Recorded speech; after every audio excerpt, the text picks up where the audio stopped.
ये है ideas of India. Good morning, everyone. As Radhika said, that the previous session gave us a lot to think about, and this will give us a lot to debate about. Not just debate on stage, but I think often you ask yourself many of these questions and wonder which side of that debate you are on. So let's start with perhaps what's on our mind when it comes to the country's courts. Are we a country of progressive laws with poor execution, or are we a country of a lot of laws still finding their feet? I'll start with you, Gopal. I think it's very difficult to say whether the laws are progressive or not. What we do know is that we do try to regulate almost every arena of human action, and this allows politicians of different hues to be selective in what they regulate. They regulate what they wish to regulate. They choose not to regulate what they don't want to regulate and allow it to be ad hoc. So I feel, especially if I'm looking at, say, the last 15, 20 years, there has been a change from what I believe are welfare legislations like the right to education, the right to information, the Rehabilitation Resettlement Law, which repealed the Land Acquisition Act, many environmental legislations. I've seen that not being something that's been carried forward. I would have hoped administrations would carry that forward. And I've seen possibly a harsher hue with reference to civil liberties, personal liberty particularly. The Enforcement Directorate and its powers under the Prevention of Money Laundering Act. Many amendments that have been made since then. I haven't, if you had to ask me, would I find a welfare legislation? I wouldn't find one in the last 10 years. But I would find perhaps things like this Uniform Civil Code in Chhattisgarh, PMLA and how it's been operated elsewhere in the country. I'd find many of those, which takes care of small little, contingents of people and their interests. But if something is available to the entire country, I don't really find that with reference to health and education and things like that. So, Saurabh, what's new about law being interpreted the way people would like? Politics using the law to suit their interests. Unpack this for me based on what Gopal said. Well, look, I think law and politics are intimately connected. They have to be, right? Law is really about how society should be regulated, and politics is a way to bring that about. So that synergy that exists between law and politics is inevitable, in fact necessary. That's why we have politics. That's why we have law. They don't independently exist with a truth of their own. Law has no inner morality to itself, other than we can discuss that, but generally no, it's just how should society be organized and reflected. So that, of course, is a fact that there will always be a correlation between politics and law. And if the law follows the politics of the majority at a particular time, then the politics of the minority will always think the law is a tool for oppression. So there is then a tension between law and politics, not innately otherwise, which exists, but because a certain person believes. Are those the times we're living in?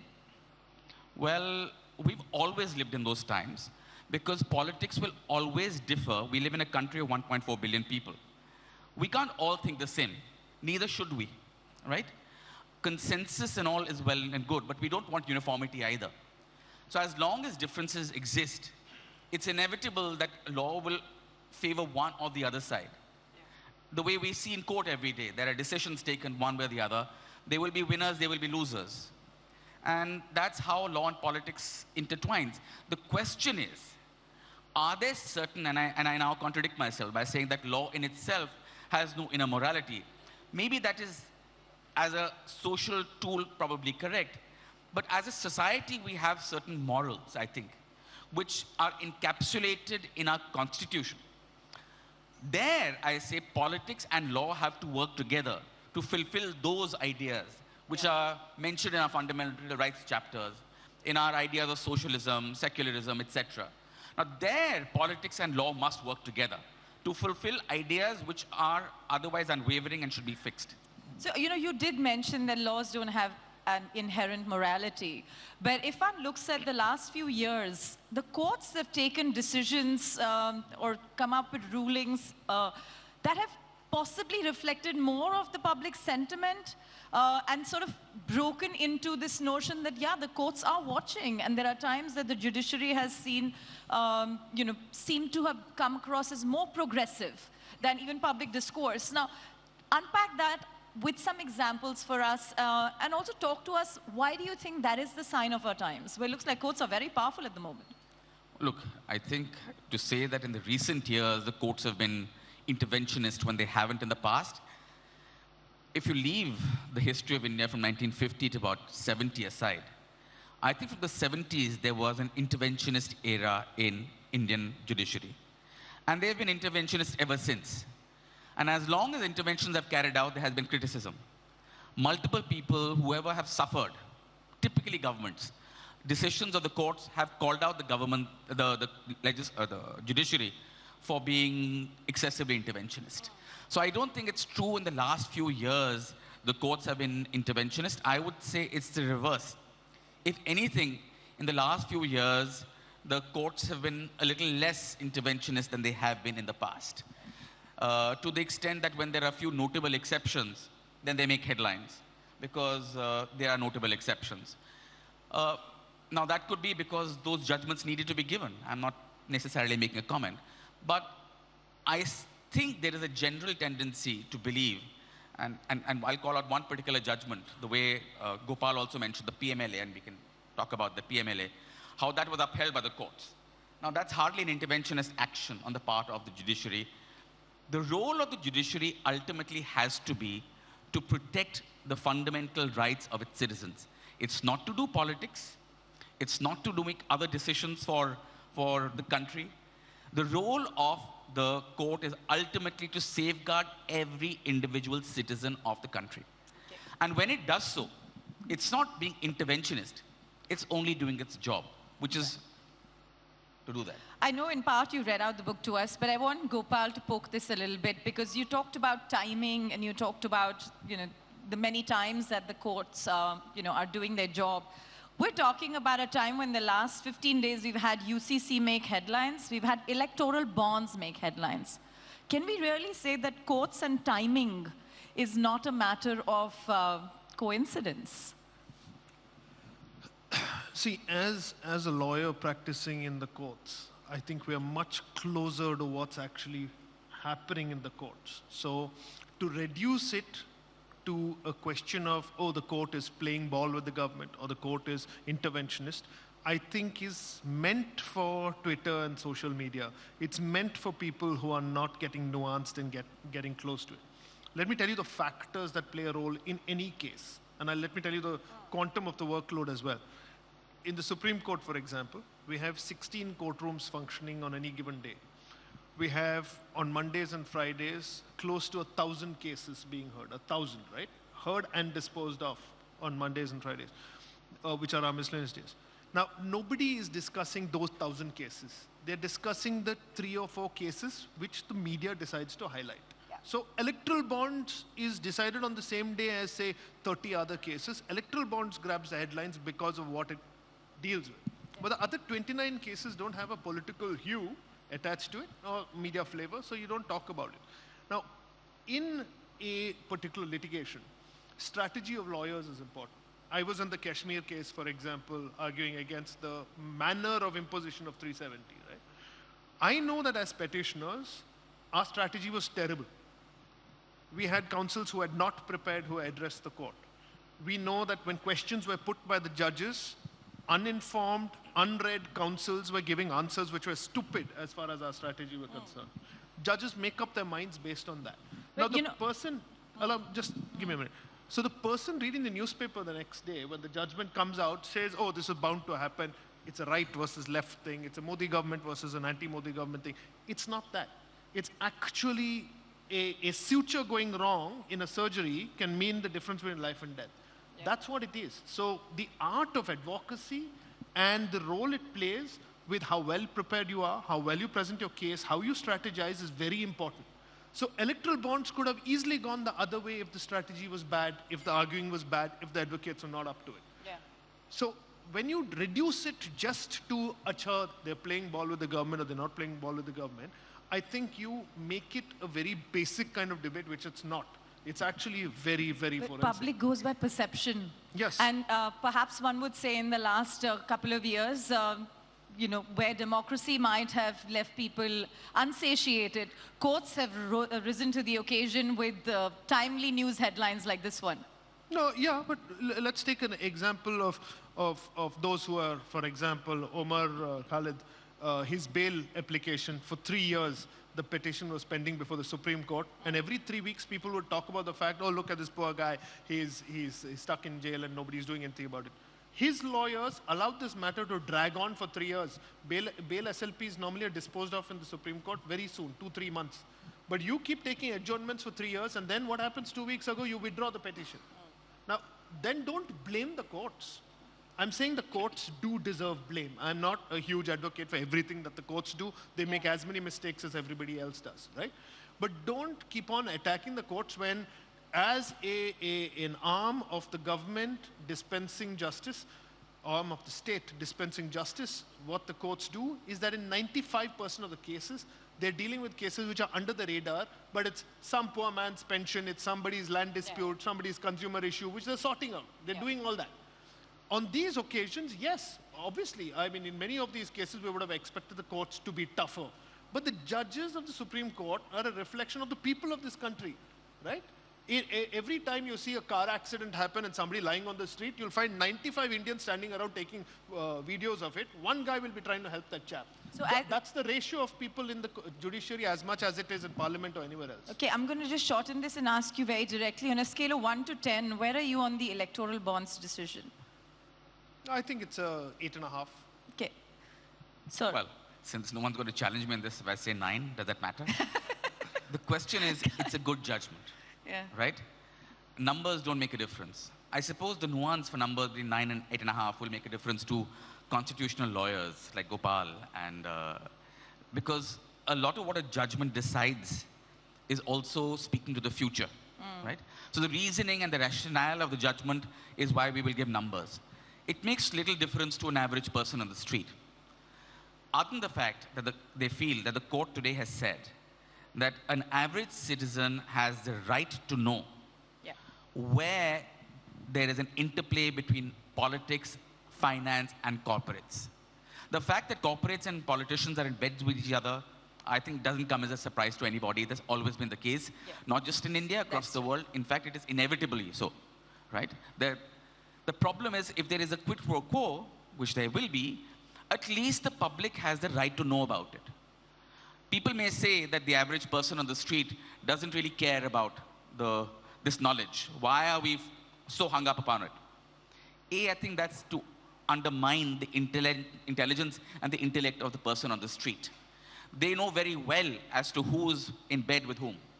Second, as I said, you're speaking to the future. The future generations will find this information. It will be digested by the media, which a lot of you here are, and will then be presented to the public. And therefore, the right to know that has been espoused in the electoral bonds case is what would make it a 9. It would have been 9.5, I suppose, if it had come 2 years earlier. I would in fact... So you're saying timing does matter? Of course it does. And so does it pay a price for transparency? I mean, you know, I know this prima facie, this is a transparency effort. Yes. But has it come too late? It's only partly, if I may, it's only partly a transparency effort. Why I said 8.5 and why I didn't say 10 is because of this. Once the Supreme Court of India says something is illegal, right? What you normally do is set aside the illegality. That's not been done. All you've said is, this electoral bonds is bad, put up the details of all the money you took. Now, if it was completely illegal, you should direct each of these political parties to return the money. That's where you take it all the way to 10. But you didn't do that, you stopped short. So for me, it's a 3/4 measure, and we're very relieved that it's a 3/4 measure. But eventually, you're allowing each of these parties, particularly the BJP, who admittedly the lion's share of this, to get its 10,000, 20,000, 100,000 crores and spend it. Now, if it's illegal, make them return it. Look, you were talking about timing, Shelley, and let me just take an example of something that deeply concerns the media. Matters of defamation and what is called the muzzling of the press by all political parties. We have multiple judgments by our courts upholding the right of free speech. The right to press is one of our most fundamental rights. But that matters little when you get arrested in a small town in UP, Bihar, Maharashtra, and you're in custody for a long, long time, months. You know, we think a month is not a long time. Even a few hours of custody for any of you, or even 1 day's custody, will mean a lot. And the court will ultimately give a judgment saying that, oh, this is a violation of free speech, this should never have happened. But in the meanwhile, you've been in jail for a month. You are going to remember that. And next time when you're speaking out, we'll keep a bit more muted. Not only you, but all your colleagues in the media will say, well, this guy or this woman went to jail for a month, maybe it's my turn next. So as long as the media is not protected immediately by the courts, and that's what timing matters, it ceases to have meaning. You know, we often say in law that operation successful, patient dead.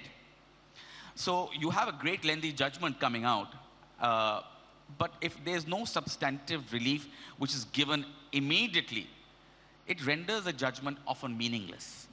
Okay, let's just talk about the other news piece that will remain around for debate as more and more states look at the Uniform Civil Code. We always debate this, and I think this is not new, but it's very relevant today that whether social change comes before the law or the law comes before social change. My question to you is slightly different. Should law be involved in social change in the way it is in the Uniform Civil Code? The example of Uttarakhand, where we are we're coming down to details of how live-in partners should declare to whatever's the nearest, system of registration. And, the kind of details that just question adult behavior and choice. Look, there are two separate facets to what you have just said. What is the connection between law and social change, and then the content of the law, right? I think we should keep these two questions separate. Law, as I said, is nothing other than society. So to say what business does law have to interfere in society is misconceived, with the greatest respect. Because after all, the idea of marriage, which is a societal construct, is regulated by law. So law permits marriage, unless you are gay. But if you are straight, then it regulates marriage. Law regulates every aspect of society.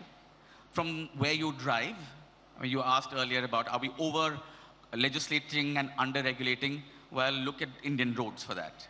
Answer is yes. But to come back to the question about whether law and society are interrelated, obviously, right? Law is a way to enforce rules that society has decided need to be adopted. Law is nothing but that system of rules. So obviously law and how society is governed are connected. That doesn't mean we can't comment on the content of that law or the decision society has taken. You gave the example of the Uttarakhand Civil Code. I personally believe, and I know probably Gopal does as well, that it is necessary for the country some 75 years after its existence to have a uniform civil code. It's imperative. We cannot have differences of different laws because they typically end up being gender unjust. Yes. But there is a lot to be said about how you bring about the law, right? It's not just the end that matters, it's the journey. So I think there is a lot to be said about how the UCC in Uttarakhand has been drafted and is being now brought in. Rather than by consensus bringing people together, from a top-down approach, there's a problem, I think, which also then engenders feelings of mistrust. Yeah. We live in polarized times already. Why not try to bring everybody together? I mean, there was a consultative process, but it was really not very consultative.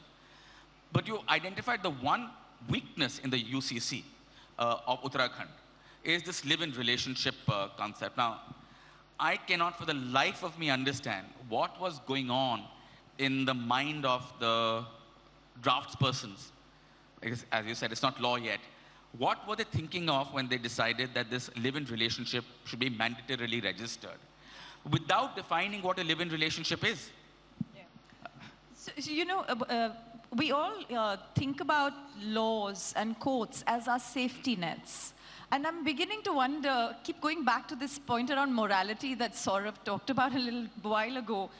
Isn't this, in a way, throwing a bait around the idea of what morality is, and the courts are center and front with it on the UCC, for example?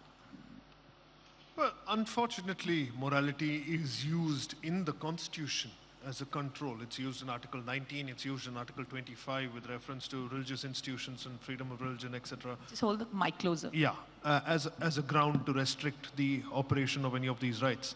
Now, I think the problem with that, and that's what we saw in the 377 judgment, is that you have to show on what basis you are making a law for a particular purpose. The UCC, for example, in Uttarakhand and elsewhere, and this debate has always been posited as a debate effectively, as far as the public is concerned, that look, you had a Hindu code which came in the 50s, and you did nothing to ensure that Muslims, Christians, etc. would be on par. I mean, we have the Christian Marriage Act, but with reference to Muslims particularly, you've allowed them to run riot with having 4 marriages, etc. There's a broad idea behind the debate on UCC.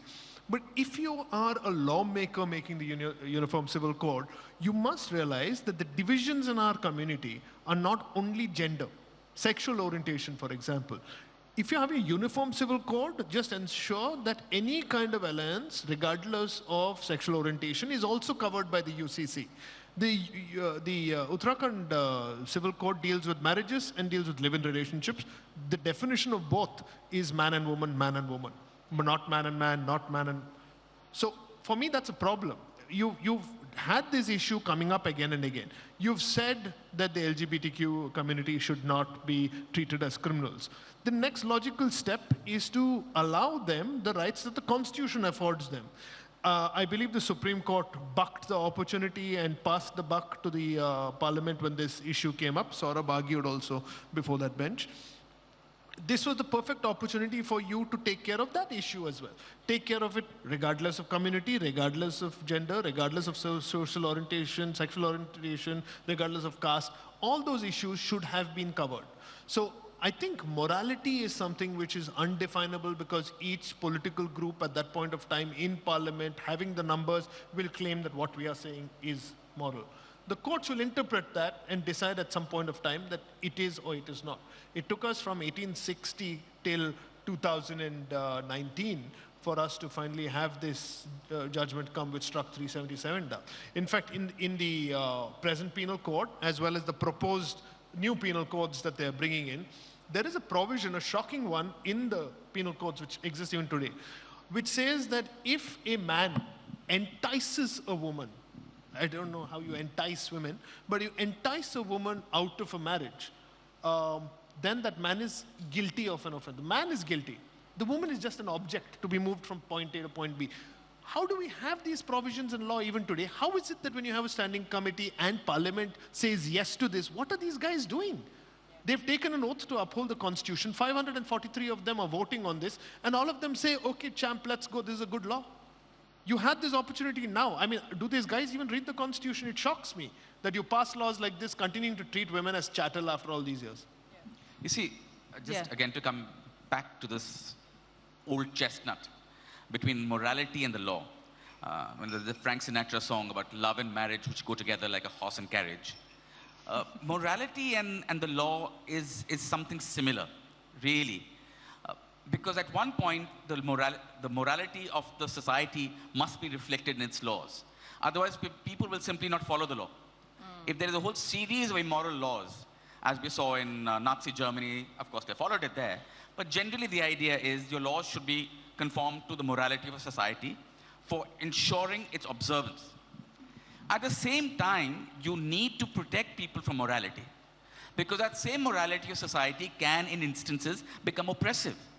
So a morality of a majority, when it dictates to a minority that you must eat this, you must dress this way, you must live in a particular manner, this is whom you can or cannot love, that is when morality starts becoming oppressive, and you need protection of the courts from that morality. Yes. And yet the Constitution talks of that morality that Gopal talked about, which is what the courts have said, that the morality we talk about is what is called constitutional as opposed to popular morality. The idea or the values of the Constitution, the idea of dignity, the idea of freedom, the idea that people are able to love and live the way they want to, that is the morality that the courts should intervene. That doesn't mean that Parliament has no role. I hear so much disappointment in your voice as you say that, because you are clearly feeling that the courts could take that stance, but they're not. Well, I'm a lawyer. I'm always disappointed, but also optimistic. Disappointed because I saw most recently the judgment of the marriage equality case that was delivered, that Gopal referred to. The judges did not merely buck the trend. I think they actively hid under a rock and said, sorry, this is not for us. Let someone else do it. Yes, we see the violation of fundamental rights. Yes, we have taken a constitutional oath of office to uphold, preserve, and protect people, but we will not do anything about it. Thank you very much. Best of luck for the future. Okay. That's what the court said. Optimistic because they have been these 5 judges, 3 of whom who ducked the issue. I see today hope in the young of this country. I see hope in the high court judges that one goes around and interacts with and argues before across the country, that they will be more receptive to the positive change that this country is seeing and needs. So a mix of both. I'm going to again pick a statement you said, disappointed but optimistic. Is this how you feel about waiting for your appointment to come through? I would remove the optimism in that part. Gopal? Can I use the word realistic on his behalf.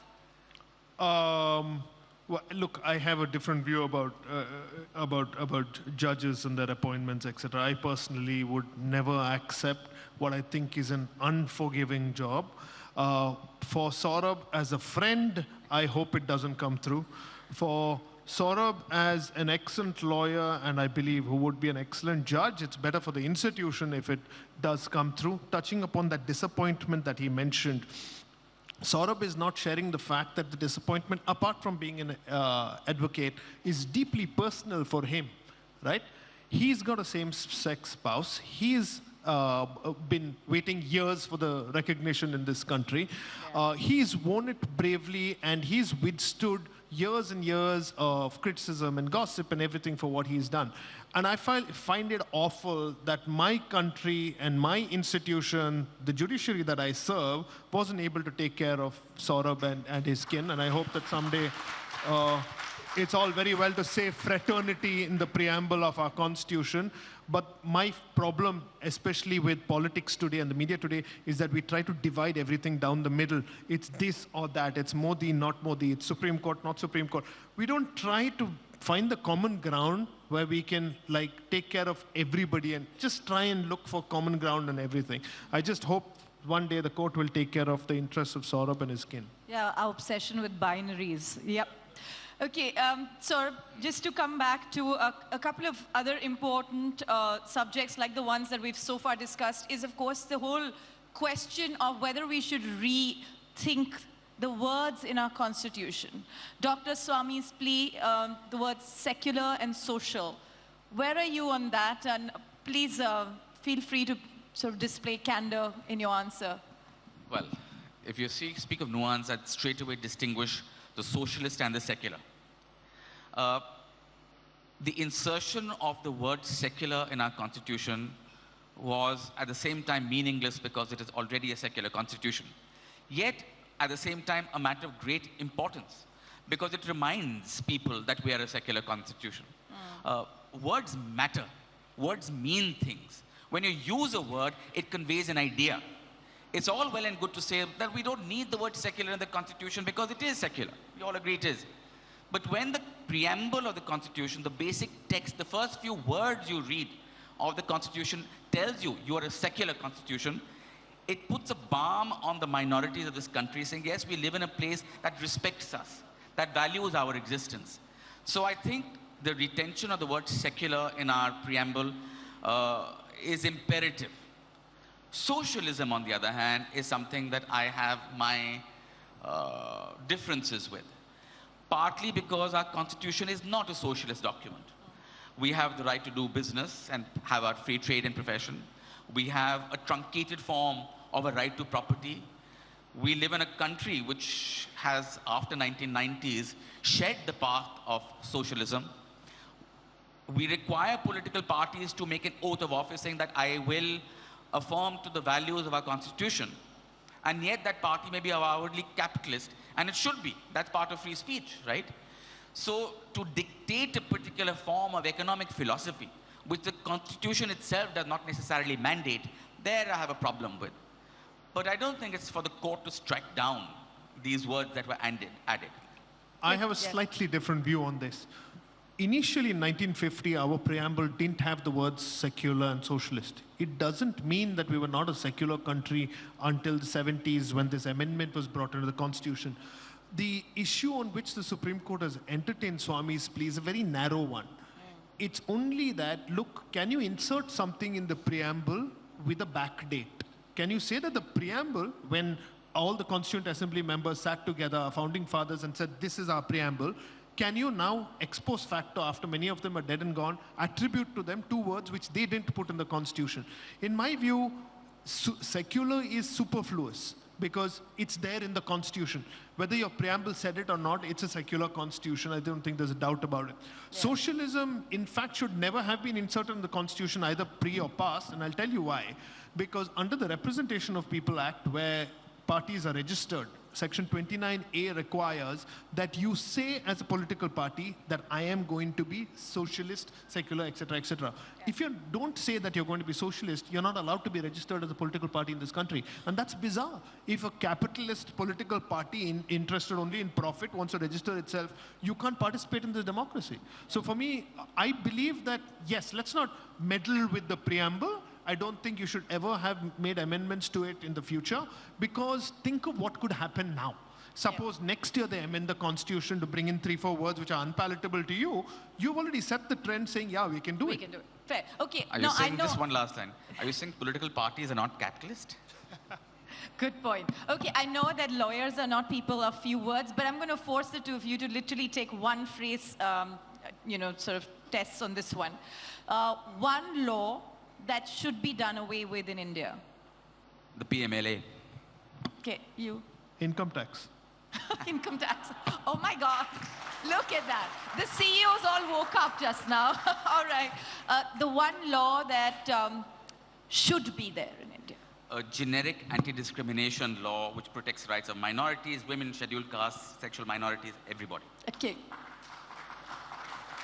In the same vein, a Civil Rights Act which takes care of all communities. The Supreme Court Judge Antonin Scalia of the US came and criticized India for not having that law after the March on Washington. The fact that we never got one and we still don't have one. So at a private space, you can discriminate on caste and stuff and nobody can do anything about it. Yeah, okay. And this is the hardest question. Keep it short. What is your idea of India? Well, I'll keep it short, rather like myself. The idea of India to me is already embodied in our constitution. The idea that I can be different, yet feel Indian.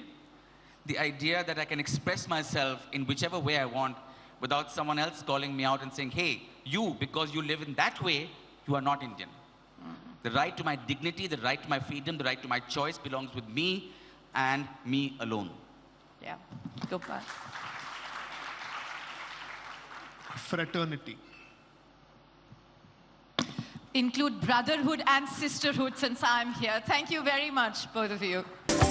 Ideas of India. ये है Ideas of India. ABP Networks, Ideas of India.